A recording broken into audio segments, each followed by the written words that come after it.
That's the ASMR Cammy YouTube channel. Now, in this video, I've spoke about different mental health topics that relate to me, but I'm going to go as in-depth as possible. The most in-depth I've gone completely with my own personal experience, really, that I've noticed recently. It's maybe, I don't want to say it loud, maybe the lowest I've been, maybe the most I've struggled with mental health in my life, potentially. Now, if you want to go and check out, if you struggle yourself or something, you want to hear or learn more about the way you're feeling, or, the mental health issue you might be struggling with, I've recommended it once. Go and check out Shorty's mental health chat on Spotify. I think he's, different. He spoke about insomnia, anxiety. I think he explains, his own personal experiences. He goes into depth about them, but gives you solutions, that are really good as well. And I listened to them yesterday, and it got me sort of thinking in a way, I just want to go really in depth with my own, because I've noticed recently, even someone got it yesterday, he looked stressed and that. I think I have really been struggling recently with the old mental health, and I think it is Mental Health Awareness Month, so I'm going to try and go in more depth than normal. Now, at the same time, they're tough videos to make. Obviously, you're opening up and being extra honest, but at the same time, I do find it good getting stuff off my chest. It doesn't really, I don't know, I feel like it's not a bad community to do it ASMR.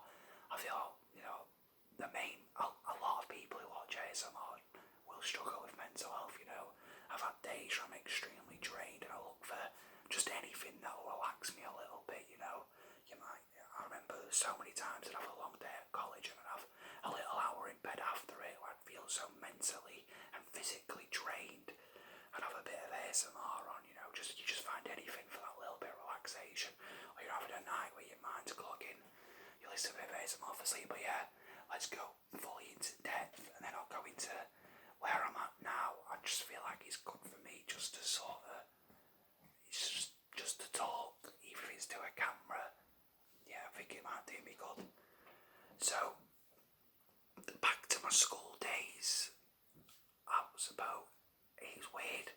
I was very confident in the classroom, to be honest with you. I thought I was quite a confident lad at school, I mucked about, I enjoyed going to school. Yeah, but, certain stuff would get me anxious, like I was always nervous. I always played Sunday league football Sunday morning, never sleep on the Saturday. I had terrible insomnia. I'd be up all night worrying about that game, which I suppose early signs that I would struggle with anxiety when I got older. I'd always never sleep on the Saturday night when I had a football game on the Sunday, or I'd struggle to, football was something I really enjoyed doing as well. I'd go for a kick about midweek with friends, etc. Say like, Joe, you go for a mess about your mates. If you ever heard of guppies, like 6 years, or just have a game between you, there's one person in there. Always did great in them, loved them. But yeah, I still enjoyed playing football. I still did it, even though I didn't have sleep. I'd be nervous, but I still did well in that. But yeah, well, I'd sleep. Like, the older I got, I suppose the more nervous I became about playing football. I never used to care. But anyway, yeah, maybe little presentations at school I get nervous for. But altogether, I thought I was quite a confident lad in high school, especially in my English class. I'd never shut up in my English class. I absolutely loved my English class. Everyone was dead nice, and I was just a little crap, a little crap, a little bugger. Never shut up, but I was quite funny in that. Then I went, in my last year of school, I had some health issues that I'm not going to get into, but yeah, I had some bad health issues. But yeah, I don't need to go into that. But despite that, my health issues, I felt my mind was still very strong in that. Anyway, skip forward, we go to college the year after, and first year of college, I felt like I was thriving, to be honest with you. I was doing work experience, coaching kids, doing sports camps, doing really well and getting good feedback, smashing everything in college, again, very happy going in, enjoying college, I think due to my health issues, the year after I was just really positive. I had a fantastic year, you know. Just really a really happy person. I just had a fantastic year after that. Really, you know, confident, doing well, you know, playing football all the time, going to the gym. Then after that, a couple of lads changed college and we all went to this other college, I suppose. It's a bad idea following mates and that. But yeah, we all went to this other college and at first again, mega confident, never shutting up, making everyone laugh. But then over time, I realised it was a quite different environment, you know, where there was a football team again.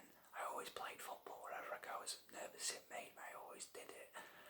And it was a horrible football environment, you know. You make a mistake or something, you know, people firing abuse at you. It was just not a nice team to play in.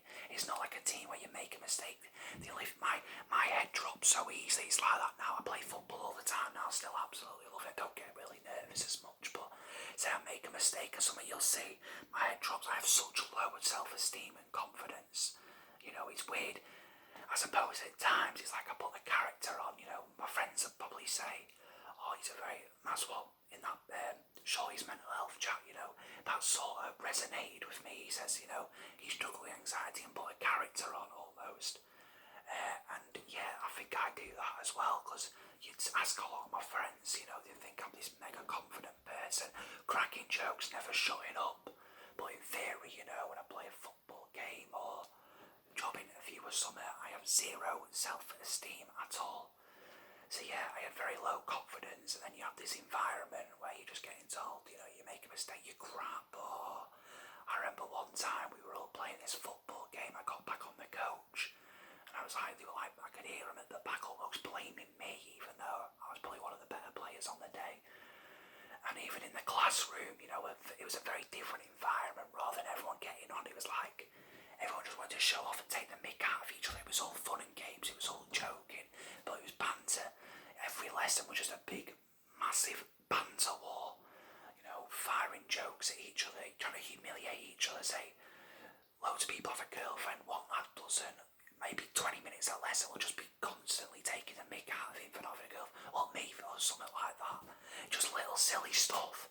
But I've gone from being very involved in the banter to noticing, I don't know, I didn't enjoy being almost feeling humiliated all the time. I didn't enjoy this banter where, you know, you just go into lesson, everyone's almost taking the mick out of each other.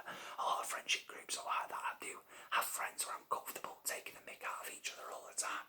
But yeah, when I was in college, I just didn't really like it. And I noticed over time made a U-turn. I'd gone very unconfident and very fearful of social situations. There'd be weekends where I'd turn my phone off. I wouldn't want to, it all happened very quickly. Wouldn't want to see mates potentially, you know, in a very low place. Maybe, you know, at college you won't be in Friday, Saturday, Sunday. So say I finish on the Thursday, Friday night I'd start worrying about college on Monday again. I'd start worrying about stuff in advance. I was just getting through college, but you know, worrying all the time, not meeting up with friends again. I had this same attitude now wherever I went. I was just going to have the mick taken out of me. I developed this really bad social anxiety, to be fair. The year after that, yeah. Now, I went back to, we're changing colleges and that. I went back to the original college for last year. It just didn't feel right for me. And yeah, it was a different class, didn't know anyone. But, you know, just sort of was the quiet kid in the lesson, I suppose, then. So, you know, this new changing back, didn't know anyone, was just quiet throughout the year. Just got through the year. Then COVID sort of hit halfway through, so yeah, I finished college, finished like the last few months of it, just working at home. Still did very well, you know, in my work and that. I did well throughout college, you know. I didn't want to like quit or anything. I didn't want to allow it to stop me. This anxiety and social anxiety, so yeah, got it done anyway. Got a very good grade in that. But yeah, I suppose, right, so we go more present day, like this sort of COVID era. I suppose for the first time I found myself in a situation where I was finally sort of taking a break from, years of just getting through stuff, you know, anxiety, social anxiety. And I was in a position where, I wasn't really doing anything for a good few months, you know, when it was first about. With previous health issues, I had to take it easy for like a good 4 or 5 months or whatever. Just wasn't doing anything, I was just at home. For the first month, first few months, it was like almost like, didn't feel too bad, so with social anxiety, just for selfish reasons, you know, not going out and that, you know, just doing your own thing, I suppose. I wasn't really under any stress for a couple of months, but then I started, you know, worrying about, you know, going back to normal, just getting myself back rolling again, as I told myself, panicking about that, but, you know, I went and did it. Obviously, we started going back to normal, I started seeing people again, but I suppose over that time, you know, I'd isolated away from friends, obviously, as we all did, and I found myself scared to start doing stuff again, very fearful of the norm once again. You know, I had online therapy sessions, you know, during the first lockdown, just, you know, trying to combat my anxiety for when we were out of it, really. It wasn't necessarily I was having bad anxiety during COVID, I was struggling with anxiety terribly before it, and I knew I'd be bad as soon as we came out. But it didn't really do much for me. It was just learning a lot of stuff I knew, obviously just learning more about anxiety, and I know a lot about anxiety. I know now, like, I've just got it in a way. Social anxiety, I suppose, is kind of a new thing over the last few years. I didn't think I have, but I suppose, I have social anxiety, I have anxiety, and I get down sometimes. Maybe it causes a bit of depression at times. Anyway, I'm getting a bit waffly here, but so present day, started working as a waiter anyway when stuff started going back to normal, but very struggling with it, to be honest with you. I mean, I was doing it, I was good at bad days, but like, I've noticed my problem present day, if anything goes wrong, is like, my mind's just constantly going. I mean, I was quite good as a waiter. There was one shift where I just had an absolute shambles, I can't remember, but just stuff seemed to go wrong, you know. Maybe weren't getting on with a couple members of staff and that. I remember going home, like, feeling so drained, mind clogging all night, feeling sick. And, in a way, it was harder than it needed to be, you know. I'd never been in this situation where it seems to be present day, everything has become very hard. Stuff that sometimes I go into a shop and I do feel a little anxious. Obviously, social anxiety sufferers, it'll be the norm for them, but I never had this in my life. Maybe 3 years ago, you know, I'd go into Sainsbury's with a mate, I'd probably be messing about, you know. I'd probably be doing silly stuff. I was just, you know, I never used to really give a crap. But present day, you know, I've struggled to sort of get going again, you know, my social anxiety. I do, you know, it's up and downs, really. I think I'm just tired of stuff being made a massive. I've got a bit waffly now, I felt like I was talking well, but now my mind's sort of going blank in the minute at the moment. But it's just the main issues now are everything's just always a massive deal, as I've explained, you know. Nowadays little things are just built up to be massive stuff, and it can cause a bit of depression, I've noticed now. What's a good example, you know? I was looking for oh my gosh, my mind's just gone blank. But I should probably script these, to be honest with you. I've always been just put the camera on and start chatting. A few months back, not so long ago, I was looking at working at this specific place, but I just found myself I think the reason why I feel like I'm worse now is before COVID, there was no excuse to ever say no to stuff, really. College, I never had a day off because of it. I still went in every day. I had my goal of finishing college, getting through it, you know. I still played my football, I was still very much go. There was not that much time to think about stuff. But due to COVID, I found myself getting into the habit of saying no to stuff more. I I was very much during COVID when you were allowed to meet friends like one-on-one in parks or groups of 6. I was using it as an excuse finally. Oh, I don't have to really meet my friends. I was sort of isolating away from them. It's COVID. It was sort of becoming an excuse for me, you know. Don't have to find work right now. I can find it in a bit because of COVID, you know. Just sort of coming up with these excuses where now, you know, when you say no to stuff with anxiety, it makes it so much harder to say yes the next time.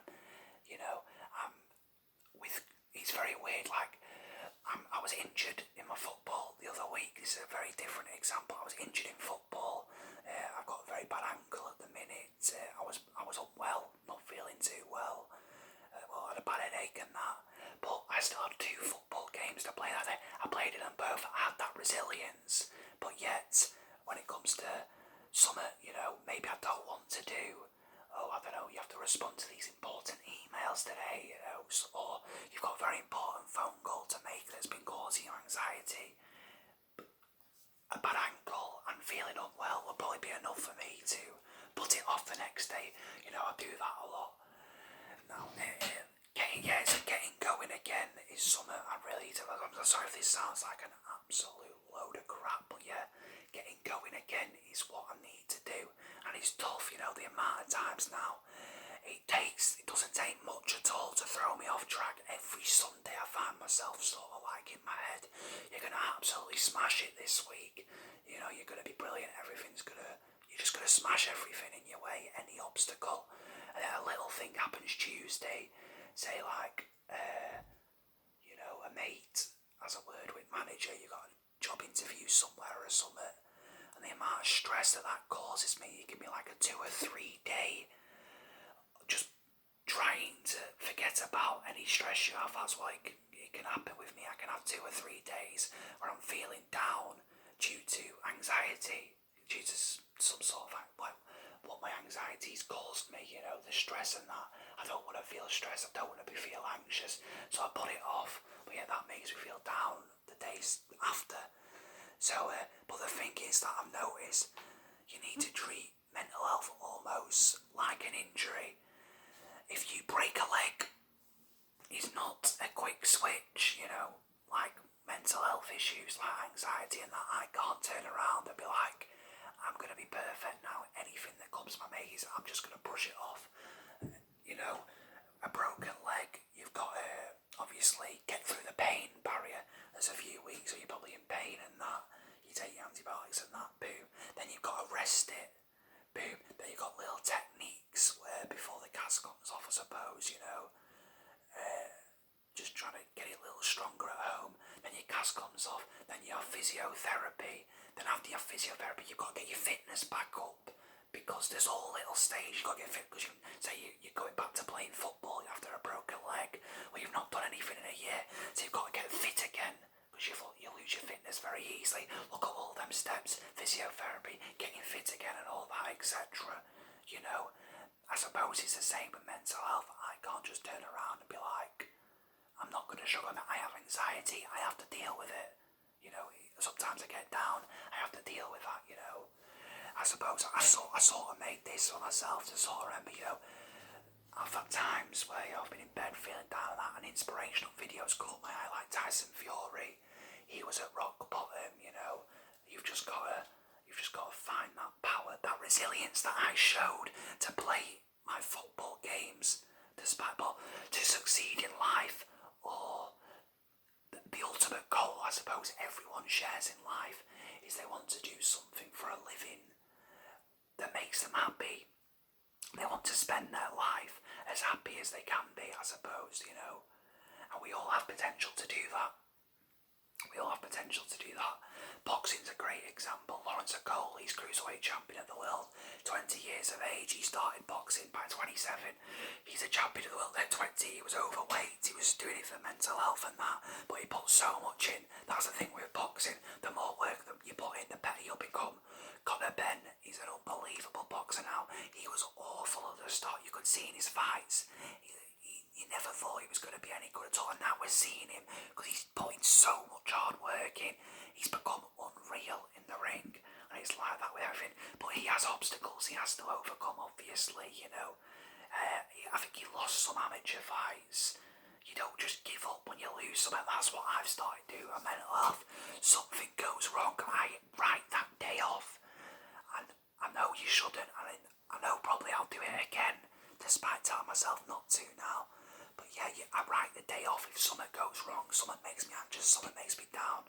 I write the day off, or I write 2 days off, and it's just not the way to be. I have to find that resilience to get going, despite something putting me down, something making me anxious. You know, I've got to say yes to stuff as much as I can, because the more you do something, it's like that with everything. No, it's normal to get nervous for something, and over time it does get better. I was very nervous for changing college. Over time it got better, you know. I was very nervous for meeting friends again. Them same friends I'm comfortable as. There's certain friends I'm happy to see all the time. It does get better, you know, and I need to get the mindset where it's okay to fail, it's okay to go for stuff to go wrong, or something to make me anxious, something to make me down. But it's not okay to stay down after it. You've got to get straight back up almost. Give myself 15-20 minutes and get back on it, I suppose. I'm sorry if this was an absolute load of crap. To be honest, I don't know if I've made any sense at all. This video will probably get about 12 views, or people have clicked off after about 30 seconds, but yeah. Have a good day. If you're new, subscribe, follow us on Insta and all that, you know. Feel free to comment any struggles you're having, anything at all.